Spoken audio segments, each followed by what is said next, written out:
14 years ago, Heriberto Sevilla came across a ranch on the outskirts of Madeira set among fields of stalk grass and bright wildflowers. Pepper trees dotted the meadow, and children played in the natural lakes created by heavy rains. It was the perfect place to raise a big family. So the 51-year-old native of Chilapa, Mexico, bought it and made sure the property included a functioning well. On spring days, free time was spent lounging in the backyard. Heriberto taught his daughters how to ride horses. They helped him feed the chickens and sheep. Goats kept the area tidy, munching on grass.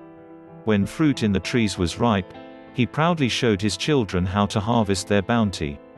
And in the winter, his wife Sandra prepared a homemade birria for holiday festivities from the goats. But then a darkness came over the little Eden the Sevillas had created. Amid 2 years of relentless drought, the well's output slowly tapered off. The family was forced to buy gallons of precious water from the grocery store to take showers, clean dishes and cook. They borrowed water from their neighbor to irrigate their almond and peach trees and feed their goats, sheep, chickens and horses. "Without water, you're nothing," Heriberto said. "Family is the most important thing. Plants are beautiful, and my animals help me relax. But what can we do?" The Sevillas are just one of thousands households across the San Joaquin Valley whose wells have gone dry amid increasingly hot temperatures and drought. Every year, a new town in this verdant agricultural region seems to be pushed over the brink by water scarcity, like East Porterville, an unincorporated community in Tulare County, in 2014, and, most recently, Teviston, a census-designated place in the same county. But these issues have plagued rural towns and unincorporated areas here for decades.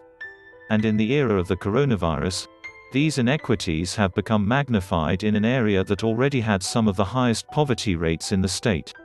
"Drought is part of our life," said Susana de Anda, co-founder and executive director of the Community Water Center, a non-profit environmental justice organization based in the valley. "We need to ensure we invest in drought-resilient infrastructure. We can't wait until wells go dry. That's a disservice.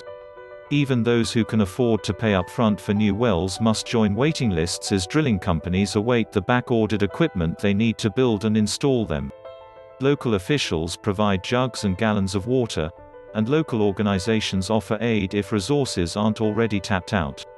We're so inundated," said Marlies Diaz, Water Sustainability Manager at Self-Help Enterprises, a non-profit organization that provides emergency services such as water storage tanks and filtration systems across the valley.